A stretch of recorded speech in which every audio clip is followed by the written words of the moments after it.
Great, thank you. I have pleasure on opening the council briefing of the 10th of June 2025 at 6 p.m. and welcome all those in attendance. The City of Vincent would like to acknowledge that we're meeting on the lands of the Whadjuk Noongar people and pay our respects to elders past and present, acknowledging that as the City of Vincent we have a role to play in working towards justice and reconciliation for First Nations people. I don't have any apologies because everybody is here. So I will be able to move straight on to public question time.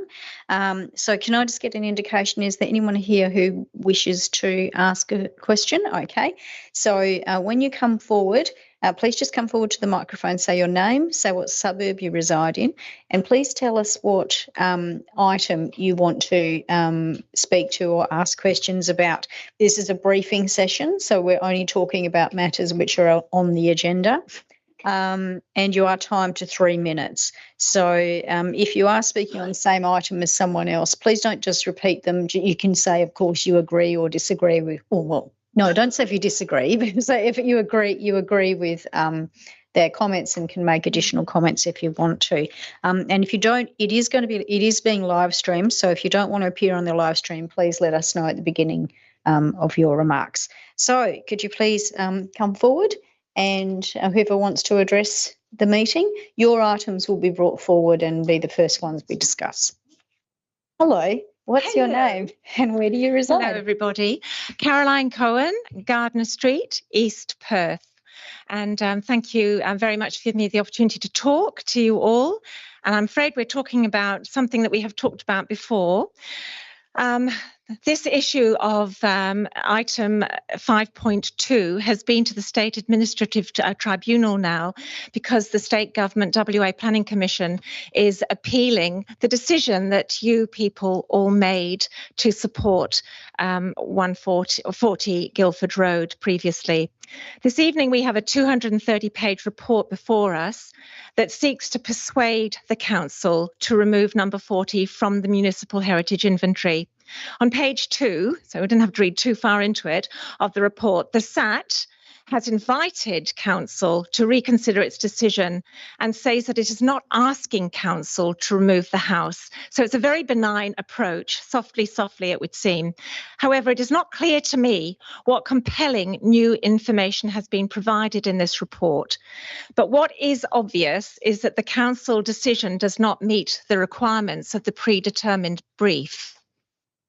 In October 23, the City of Vincent engineers determined that there was sufficient land downhill of number 40, Guildford Road, to accommodate the widening of that road and also provide a second turn left road lane into East Parade.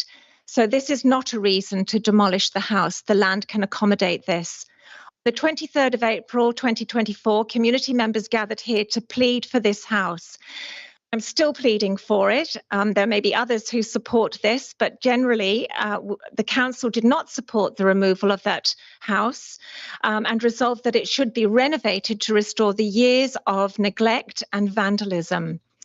Heritage Conservation Notice was issued in November 24.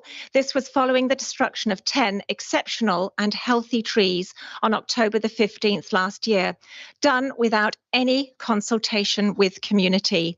It is important that the council remains strong and committed to its previous decision. If the house was deemed worthy in April last year and met heritage criteria 20 years ago for the MHI, that nothing has changed. The positive outcome now will be to restore the house and incorporate it into the Bethany design. The amenity of this location is poor. Traffic noise, exhaust pollution, hot, exposed hostile site, no trees, road reserve that limits opportunity to create courtyards and outdoor space, shared outdoor space for new people and us. The amenity sorry, I've read that bit. A letter sent from the Director General of DPLH to the City of Vincent CEO is included in this report. It states that retaining number 40 is not the preferred option as it will result in a smaller yield. Can you please wrap up your remarks? Your 3 minutes are up. Oh, what a shame. Yes, but you are able to hand it to somebody else if you want them to finish making the statement for you. Okay? No Here's worries. somebody who came with me. Oh, well, as it should. Thank you as it very happens. much. Thank you very much.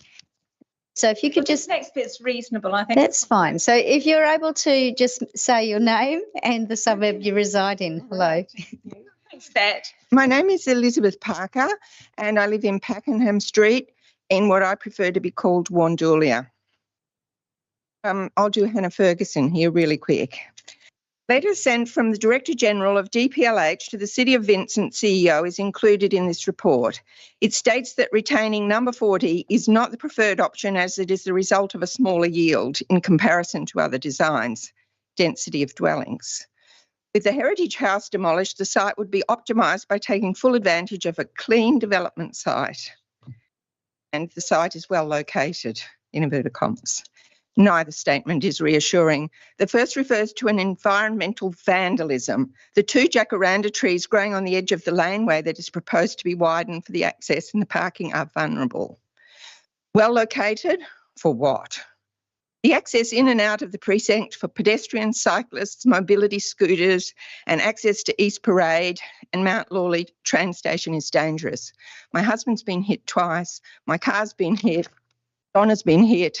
It's just 2 people who are here getting in and out that precinct. I better hurry up. The access in and out. How common is it that the community commits to work with other stakeholders to achieve the best outcome in design and amenity in the way the Wandoulia community has done? Very rare for people to approve of social housing, extremely rare. Saving this house will provide a place for people to meet, enjoy companionship and activities in the garden, integration of 2 communities, simple things that people need for well-being. In the pre-election haste to maximise tree clearing and the promotion of social housing projects, there was no communication and the activities that were followed were classified by the state government as public works and therefore there was no requirement to consult with community. This is a unique opportunity. At no stage has this community said no to social housing. In Inglewood, there are 24 social houses. Here, there are 90, and we're still not complaining. The Heritage House, central to the Rosewood Aged Care Home on Cleaver Street in West Perth, is an example of an NGO doing the right thing, and old and new can be integrated. Give the new community something. Give the existing community something. Disappointment stems from the positive outcome now will be to restore the house and incorporate it into the Bethany design. The positive outcome now will be to restore the house and incorporate into the Bethany design. Total lack of inclusion in our elected state government recommend. I ask you to stand firm, share this vision and save number 40 Ilford Road. Well timed. Thank you. Would anyone else like to address the meeting, please? Hello. W. Meyer Hargate. The first item is 7.4, the annual budget. So firstly, the consultation on this, I think, has been the same old, tokenistic and providing little information. How are we supposed to comment on whether or not we think 4.5% increase is of any value when we don't have the information? It's like asking if you're happy for get an $18 pizza without knowing the size or the toppings. So that leads to the other element that we were asked about, and that's the relativities and the rates in the dollar. The increase in the rate for vacant land, I think, is just another example of corporate virtue signalling. The impost or penalty is unlikely to actually affect anybody. It's about posturing for a few naive residents who look at the headlines but don't think it through. And I'll give you an example how meaningless it can be. There's a vacant lot in Mary Street. This year they paid about $2,600 in rates. If they were paying the same rate in the dollar as a developed lot, they would pay $2,400. But the penalty is about $200. This lot sold for $4 million 4 years ago this coming Friday. Last November or December, a $5 million DA was approved. So that's a $7 million lot, and the penalty was $200. It's unlikely to make any difference. In my submission, I also gave an example of a commercial lot at the end of my street. I haven't got time to go through it, but it's the same in commercial. So in my submission, I suggested 2 alternative approaches to address the perceived problem of vacant lots. me, it's just about the visual impact. One is planning related and it's worked elsewhere. The City of Perth approached it, and Vincent had a go at it once about 15 years ago.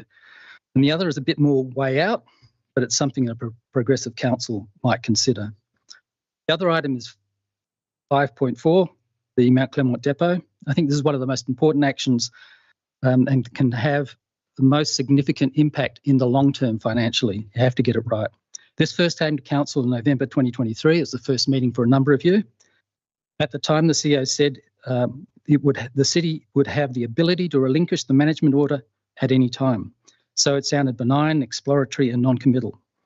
In April last year and again March this year, I asked the administration if they'd worked out the potential costs due to lost productivity of employees and machines travelling all the way from Mount Clermont to Vincent. The answers were, these are unknown at this stage, and this year it was, this assessment has not been carried out. Absolutely gobsmacking that you don't do the basic homework before you make this decision. The resolution of November 2023 also included endorsing the CEO to prepare a business plan for public comment. Still hasn't happened. It sort of raises a number of questions. Firstly, why is Vincent working so hard to solve Heidelberg's problem? Secondly, why doesn't the minister just stand up to them and force them to adhere to the conditions? And also, why are they Would you be able to wrap up your comments, please? Yep, just one sentence. Why are they so keen on getting Vincent's land when there are other blocks in Osborne Park? Do they feel that they'll simply be able to run rings around an inexperienced local government? Thank you. Anyone else like to address the meeting? Just getting the piece of paper. Okay. Anyone else is welcome to come forward and address the meeting? Okay. All right, so the items which have been discussed are going to be brought forward on the agenda, and a reminder that there's no decisions made at this meeting. That will be next week. So we're going to, I'm going to close public question time at 12 minutes past 6. Okay, so Governance Coordinator, can you confirm whether any statements have been received? Through you, Mayor Simon, there are no other questions or statements received. CEO, can you please read out the declarations of interest that have been lodged? Mayor Simon, the declarations of interest all relate to item 7.4, which is the adoption of the annual budget. First being from Councillor Wolfe, noting that Councillor Wolfe is a social member of the North Perth Bowling Club and a regular attendee of the Mount Hawthorn Playgroup, both of which are included in the rates waiver for community and sporting groups. The second is an impartiality interest from yourself, Mayor Simon, noting that you're a member of the East Perth Football Club, which is included in the rates waiver for community and sporting groups. And it's written on this as well, Go the Mighty Royals, just for the completeness of the record. And the last is a financial interest from Councillor Warner in relation to the same item 7.4 on the annual budget, noting that Councillor Warner's son is an employee of the North Perth Bowling Club. And we'll just look to see whether or not we can potentially draft the recommendation to split this one out of the decision for next week, so Councillor Warner can stay for the discussion debate on the entire budget minus this particular rate waiver. Are there any other declarations of interest that any councillor needs to bring forward? Okay. Okay, so sorry? Oh, sorry, Councillor Alexander, sorry. I don't know whether I need to declare an interest or not. I played some football for the East Perth Football Club. I'm not a member. No, the fact that you're a former East Perth champion is not actually relevant to needing to put forward a declaration of interest. You never. No, you should check, and yes, and you should call yourself a royal instead of a shark. But anyway, okay. That's okay. Thank you, Councillor Alexander. All right, I'm just going to go around and see which items you wish to pull out of the briefing tonight. Councillor Warner. 5.3 and 6.2 and 8.2. Councillor Wallace. Councillor LaFontaine. Councillor Castle. They're probably already pulled out 5.2 and 7.4. Thanks. 5.2 and 7.4. Councillor Greer, 6.1.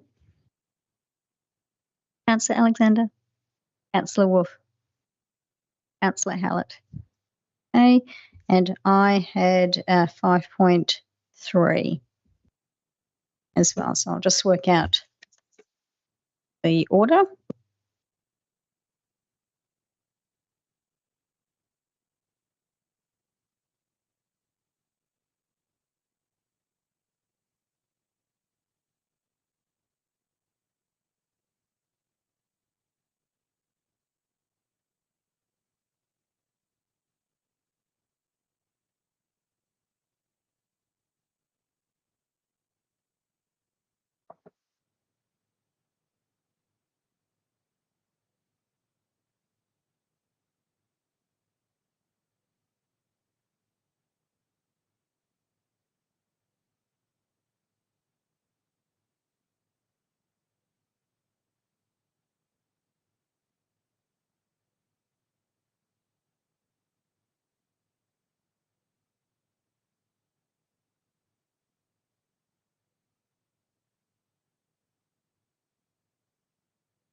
All right then. Okay, so first item is 5.2, State Administrative Tribunal, Section 31 reconsideration, number 40, Guildford Road, Mount Lawley.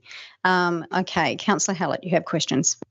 Thank you. I'm just wondering if administration could clarify the relationship between this motion and the HCN versus the MHI. Through you, Mayor Zamon. So Council's resolution from last year, April, was that it didn't support the removal from the MHI, and then the second part was around issuing the HCN. Decision around removal from the MHI isn't one which is appealable to the SAT, so the only what is up for Council to consider tonight is only about the HCN, not about the overall heritage status. Councillor Castle. Thank you, Mayor. I'm just wondering, I've got a couple of things to go through. Can you please let us know what protection, if any, does the MHI provide in this process, with or without the HCN? Through you, Mayor Zamon, in the process being within the public works process. So the public works process differs from that of a typical DA in that the WAPC is a decision maker. There's three things that the Commission has to have due regard to when it makes its decision. It has to consider have due regard to the city's local planning scheme. It has to have due regard to orderly and proper planning, and it has to have due regard to the preservation of amenity in the area. It's not bound by any of those particular criteria. So the site is heritage listed under the city's planning scheme, but the Commission, when they make their decision on a future DA, would only have to have regard to that. If it was satisfied, having done its assessment, that the removal or the demolition of the heritage listed place was still appropriate, it could still approve the DA, notwithstanding the heritage listing. Okay, thank you. I just want to make sure that I understand the process. So when the Department of Planning makes their application, their DA, to the WAPC, WAPC will have regard to a number of different things, including, as you've just outlined. If Council was not to remove the HCN or was to follow the recommendation ahead of us, which allowed the CEO to withdraw it, what difference would that make in terms of the WAPC's consideration? I'm not asking you to anticipate what they would decide, but I'm trying to establish what levers the city has to have the most influence in the decision by the WAPC. Through you, Mayor Zamon, if the resolution that's been drafted was to be followed. The Commission, in a future decision, would need to have regard, I guess, to the information that it has before it and the facts. And the facts would be that the site is still heritage listed under the city scheme, and that a heritage conservation has been issued for the property, but that is probably as far as it would go. Thank you. And there's also an assertion from the department in their letter that retention of the house is not preferred because of a smaller yield, and the administration's had some comments on that in terms of other options that might be possible. I'm just wondering, that is simply an assertion from the department, which when the city gives their comments, when it's before the WAPC, will no doubt rebut and give it a different position. In terms of that process, what can we do as council to further that argument? Because to me, it seems like we have departments saying, well, we think it can't be done, and council saying we think it could be done. And how is that resolved? Is there anything else that council could do to strengthen that argument? Through your Mayor Simon, Happy for you to think about that over the week, if you like. we might ponder it, but as we're cognizant of, there is a separate process to play out, and so the way that we've looked at that resolution is to try to convey that sentiment that we don't support the demolition of the property because of its heritage significance and its contribution to that area, and that through any future DA we would be seeking for that to be preserved, integrated, with the department's assertions about dwelling yields and things like that. It's hard to review that apart from how we've addressed it in the report, which is we've seen it done elsewhere and it has been a really successful so that is really part of the city's advocacy efforts towards getting an improved outcome for the site. Okay, thank you. I'm not going to debate it tonight. Can I just please request an amendment or an alternative, whatever you think is better for next week, essentially to only retain clause 1 of the recommendation?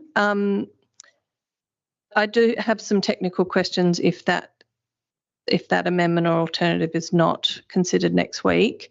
In 2.2, there one of the clauses that would allow the CEO to withdraw the HCN would be the substantial commencement of the DA or the demolition. There's no time frame on that. Is there any benefit to putting a time frame that would need to happen within? I think further in the report we've talked about the DA being lodged within 6 months, but I don't see that in the recommendation. So I'm just wondering if there's scope for that. Through you, Mayor Simon, so when it comes to substantial commencement, the planning framework already defines that as being 2 years. So it wouldn't be within scope to shorten that. Okay, so it just would go with the DA's timeframe. And this is probably very technical. In the notes, it said the city would enforce the HCN if there's no DA or the DA is not approved. Is there also a scenario where we would enforce it if the DA is approved but is not commenced and the building is not demolished?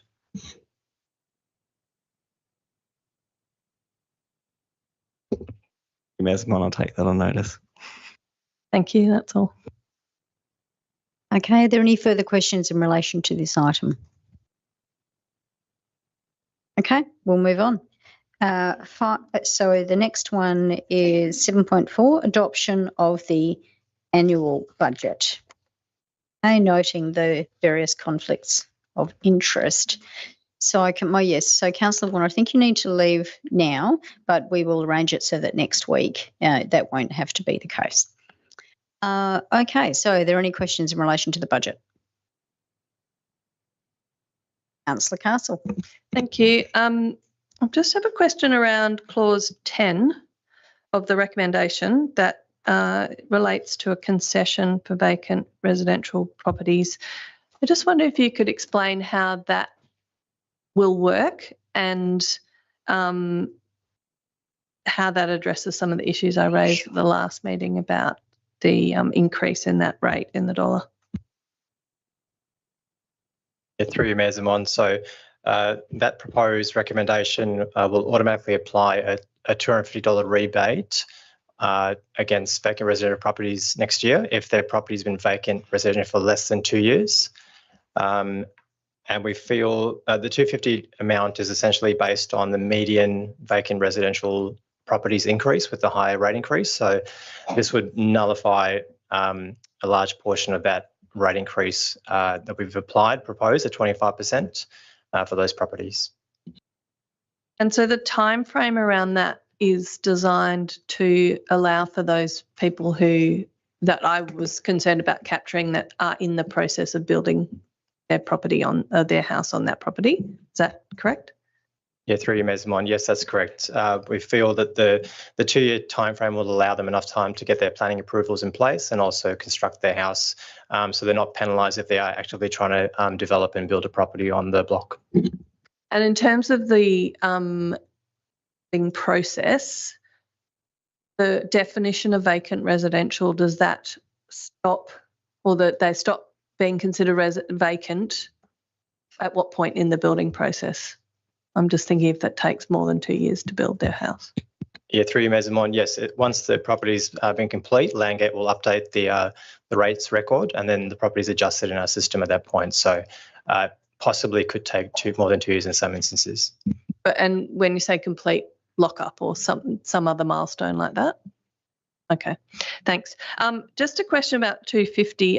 Do you anticipate that there are some properties where the increase that's being proposed with the rate and the dollar increase would be less than 250? Would someone end up better off? Through you, Mayor Zamon, yes, it is based on the median. So there will be some winners and some losers with the 250. And for the minimum rates, it reduces their actual rate increase to only 2.5% for the coming year. So it has a big impact on the minimum rate payers. But yeah, there'll be some winners and losers with that process.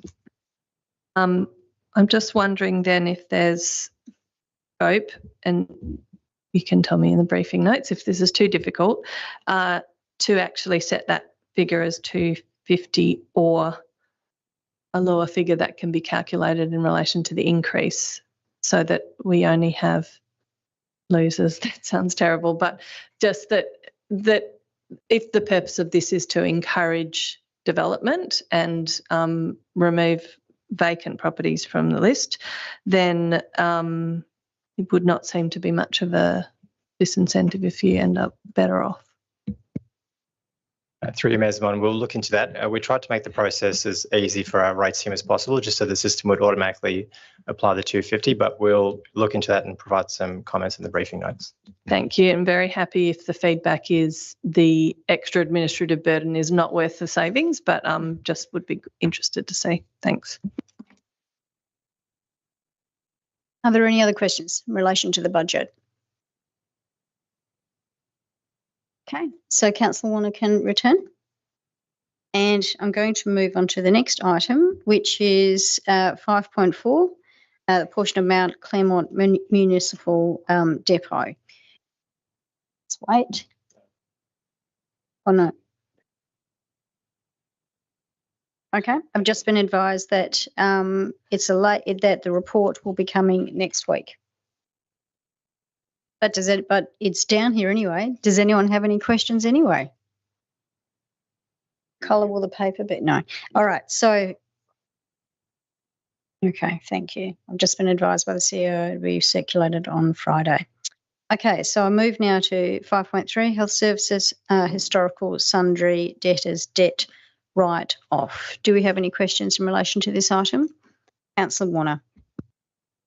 Thank you. I was just interested to know is if in pursuing writing off these debts, whilst we're still pursuing more recent debts, are we not sort of providing a disincentive to people to not actually clear their payments? Thanks, through you, Mayor Zaman. These debts are quite aged debts and have been in the system since some of them since 2018-19 financial year. For those that are listed in the report, we've done all the recoverable or the reasonable measures to recover those debts, and at this stage it would cost more money to proceed with further recovery efforts than it is for those individual amounts to be recovered. Thank you. So you're confident that in pursuing the ones that are owing, that there's still a good chance of actually recovering that funds? Yes, I am. We're undertaking a review of last financial year and this financial year's debtors currently, have good level of confidence with those. Also, reason for this write-off for the historical debtors is many of those businesses are closed or there are new business operators. So that's one of the additional reasons. I had a question in relation to the process. So there's a considerable amount of money which we are looking at writing off. Some of the years are quite large. It's money which could be well and truly funding the council. Have we done, is anything happened to improve our processes in terms of ensuring a more timely payment so that we're not getting into this situation of having to write off debts or even having to pursue debts? Have there been any changes that have occurred in the last couple of years in particular? Yes, I have. Many of these debts, or some of these debts, we were charging in advance of the service that we were providing, and now we're charging post the service that we're providing. So immediately after that, we're now providing their business is essentially receiving an invoice for that service. So they're aware of what they've just been provided. And we're also working closely with finance services to ensure that the communications between health and finance are more structured and more routine rather than ad hoc. So we don't get to this position where we're writing off a number of years of debts at any one time. But yes, process improvement is ongoing. Councillor Hallett. Thank you. Just to follow up to that, if the previous ones were being invoiced before inspections, did those inspections still go ahead? And this is just covering a cost, but we did actually do all of the required regulation. Yeah, so there was no mandatory requirement for inspections, but for the services we delivered or charged for, they were delivered. Councillor Wolf. Thank you, Mayor. Just a follow-up question as well. In terms of this, the new improved processes, am I correct in understanding that that will be internal within administration only rather than something that would be discussed with council at a workshop or otherwise? Through you, Mayor Zaman, I think there's opportunity for that to be explored further. It's certainly something that on the basis of it, there would be a core administrative component, but we can certainly reflect on what could be presented to council, and we'd work in conjunction with finance services to arrange for what's required to come before council. Councillor Greer. Thank you, Mayor Zaman. For the briefing notes, or I was just wondering for the more recent ones, particularly 22-23, if we can get an understanding of how many of those businesses no longer exist. I can understand, I assume it's quite a lot for the 2018-2019, but if we could get an understanding of how many of those businesses have closed, kind of goes to the, are we creating an incentive to not pay?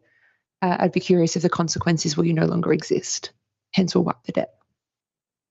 Through Mayor Zaman, I can provide those in briefing notes. Councillor Castle. Thank you, Mayor. Perhaps this can be added to the future workshop if we're going to have that, or for the briefing notes. It's not directly related to this particular consideration, but I'm just interested from the process point of view. We have our percentages here of the number of, or the percentage of invoices that are unpaid. I'm just wondering if we could get some more information in due course about how many invoices are paid on time, how many require some kind of debt recovery processes, and how successful, that gives us a way to measure how successful those processes are. And you know, we can obviously see a change in the percentage of unpaid over time and whether those processes are working. Thanks. Through you, Ms. Amon, I think that's something we can build into our improved maturity of processes. But what's before council is in respect to the write-off of debt. So we'll do that into work that into a later process improvement. Okay, any further questions in relation to this item? Okay, so now we'll move on. So we'll move on to 6.1, LifeAct device installation at community facilities. So do I have any questions in relation to this? Councillor Greer.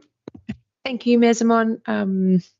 I just have one question. I'm really excited to see that putting these in city-owned venues will include training staff, but I just had a point of clarification. For example, at Beatty Park, I'm just checking, would the community still be able to access these without the support of staff? Are they available, or will it just be a staff-driven thing? Through you, Ms. Amon. The public will still be able to access these devices. We're looking at what options we've got in terms of signage or supporting signage to be accompanied with the devices to ensure that there's clear and concise information for the community to use should, in any case, they be required to use a device. Excellent. Thank you. That was all. Councillor Wolf. Thank you, Mayor. 2 questions, please. But firstly, thank you very much for bringing this forward so quickly in through the agenda. 2 questions that are both fine for the briefing notes. One was, is it possible to consider the feasibility of us having 1 or possibly 2 LifeAct devices that could be made available to the community for events, including any consideration of what kind of administrative burden that might place on admin? Through you, Ms. Amon. Yeah, we'll put that in the briefing notes. Thank you very much. Appreciate it. The second one that I had was sort of looking forward, if we wanted to consider further rollout of the LifeAct to other venues or groups within Vincent, what would that process look like? I guess firstly, in terms of what's our kind of review process for understanding if there are any issues, and then based on that, how might we consider rollout to other groups and venues? Through you, Ms. Amon. Probably the most important consideration with the devices is to ensure that they're not damaged and can still work in an orderly fashion. So the most logical next step would be introducing those to our leaseholders and lease facilities to ensure that there's consistent view on the devices to ensure that all that they're in working order. We should get a good understanding after the first sort of 6 months of operation to determine what sort of maintenance might be required on the devices, and on the back of that we can determine whether they would be feasible at other community facilities as well. Councillor Castle. Thank you, Mayor. I just have a question about signage. The assessment from administration, which I believe is in alignment with St John's Ambulance position, that they don't replace first-line treatment. So, and there's also a mention of additional educational signage. I'm just wondering if you could give us some idea, happy in the briefing notes, of what that signage might include, and whether it would include instructions about other methods or other life-saving methods, other first aid that should be rendered, and whether, you know, how this tool assists that rather than replace that. Ms. Amon, we'll put those in the briefing notes. Councillor Hallett. Thank you. Sorry, just to follow up to that, in briefing notes is fine. Is it possible to just get a sense of the scope of other first aid equipment that is distributed in facilities? And for example, if we're hiring out things to community groups and providing a LifeAct, is there other first aid equipment available? Ms. Amon, we can put that in the briefing notes as well. Are there any further questions? Councillor Wallace. Not on this item, but can I request we discuss item 6.2 after this one?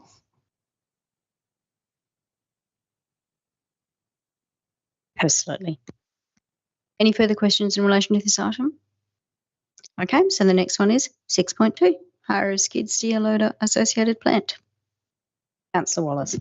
Thank you, Mayor. I just had a quick question. The RFT assessment was written really well. I just noted that we had a budget of $660,000 in there, and the preferred tenderer came in at less than a third of that, and they are the incumbent. So I was just wondering how we ended up with $660,000 on budget for it.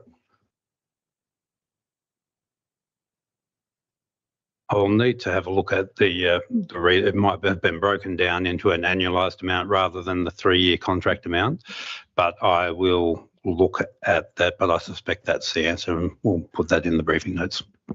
Thank you. Appreciate it. Councillor Warner. Sorry to sound really dumb, but what on earth is a skid steer loader? Through the chair, commonly known as a bobcat loader. So skid steer loader is what it's officially known as. Are there any further questions in relation to this item? Okay, so the next item is I have down as 8.2. Okay, so it's the reappointment of chairperson and deputy chair, audit and risk committee. So, Councillor Warner, you had some questions? Yeah, I did. I'm just wondering why this is coming to council now when the chair and the vice were put in place. I've got the date somewhere, but yeah, over a year ago, and are expected to be in place until the next election in October. So I'm just wondering why it's coming to council now. Through you, Mayor Zaman, these are recent amendments to the Local Government Act that require local governments to now formally appoint, so councils to formally appoint the chair and deputy chair as from the 30th of June. So for our next Audit and Risk Committee meeting, which is on the 2nd of July, these will need to be a formal appointment. Okay, thank you. And the two names you've got there, just looking at the last annual report, we had 80%, 60% sort of attendance. Is that the sort of thing that we would be wanting, or would be expecting a higher attendance rate from these people for future meetings? Through you, Mayor Zaman, I would need to look at the attendance rate, but I can provide an update in the briefing notes. Thank you. Okay, and I'm just going to confirm through you, Governance Manager, the Local Government Act has also been amended so to ensure that both the chair and the deputy chair of local government audit committees must be independent. So can I confirm when it is likely that those changes are going to take effect? So these are proposed amendments at the moment, and they are yet to be proclaimed, but we're anticipating that will be following the local government elections. Okay, so if it happens before then, before the local government elections, we will then be revisiting this item at that point. That is correct. Okay, are there any further questions in relation to this item? Okay then, I don't have any more matters that people have indicated they wish to speak to. So I thank the public and the live stream viewers, and I close the meeting at 6:43. Thanks. You can turn off